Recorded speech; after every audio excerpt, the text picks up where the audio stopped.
Hi, everybody. God bless you. This is the day that the Lord has made, and I choose to praise His holy name.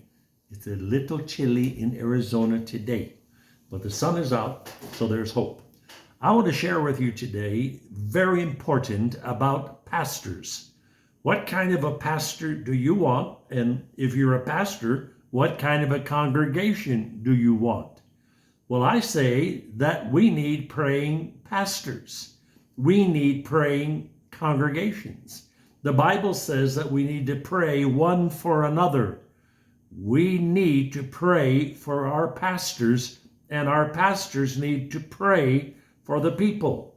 Now, Paul was a man of prayer, night and day, praying exceedingly that we might perfect that which is lacking in your faith. The Lord make you to increase to the end that He may establish your hearts unblameable in holiness. 1 Thessalonians chapter 3, 10 through 13. The very God of peace sanctify you wholly.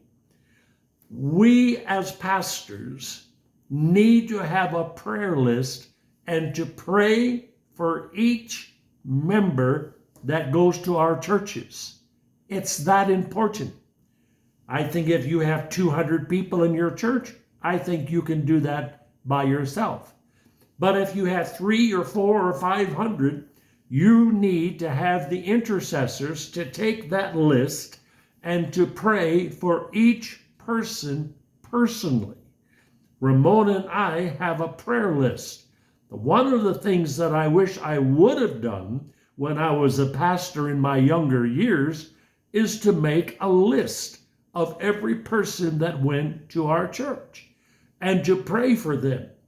What a comfort that would be if I was a parishioner. Then what a comfort it would be to me as a pastor, knowing that my congregation, every one of them, prayed for me. Now check this out in James 5:16. You already know this. Confess your faults one to another. Yikes. The question I have, if you knew all of my faults as a pastor, would you still love me? If I knew everything bad about you, would I still love you? Bible says, confess your faults one to another. Then it says, pray one for another, that ye may be healed. The effectual fervent prayer of a righteous man availeth much. What we need today in the house of God is praying pastors. Pastor, the most important thing that you can do as a pastor is to be a man of prayer. The Apostle Paul was a man of prayer. When they found him, Ananias, I believe, I think that was the guy's name, excuse me if I'm wrong, but when he went to pray for him, he was on his knees moments after his conversion. Now, this is a scary thing. 1 Corinthians chapter 11, verse 1, be followers of me, even as I also am of Christ. He's saying here, follow me as I follow Christ. As a pastor, as a leader in your church, that is quite a mouthful there to say, follow me as I follow Christ. That should be the goal of every man of God, every woman of God, and every Christian. That as we follow Christ, we are an example for you to follow us. It is a full-time job. It is a responsibility that you cannot take lightly. Now, some people say the preacher only works one day a week. Yeah, that's not true. That's not true, because he is responsible for counseling.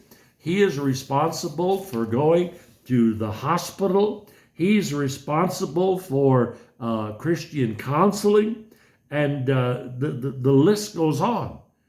A man told me many years ago, he said, Sunday mornings are going to be your easiest day. I said, wow, it was true. because of the responsibilities that we have as men and women of God to minister to the people throughout the week. Pastors, let us be touchable. Let the people be able to get in contact with you. Let the people to be able to reach out to you, and that it would be easy to have communication with you. It is so important. I believe in the years that I've been in the ministry that my sermons are most effective when the people that listen to me know that I care about them on Tuesday. And I want to encourage pastors, pray more for the people. Make a prayer list. People, you have your pastor on your prayer list. Pray one for another, especially in the hour in which we're living in. The Apostle Paul was a man of prayer, and I want to encourage all pastors to be that person of prayer. And then parishioners, pray for your pastors. God bless you. Have a glorious day. Bye-bye.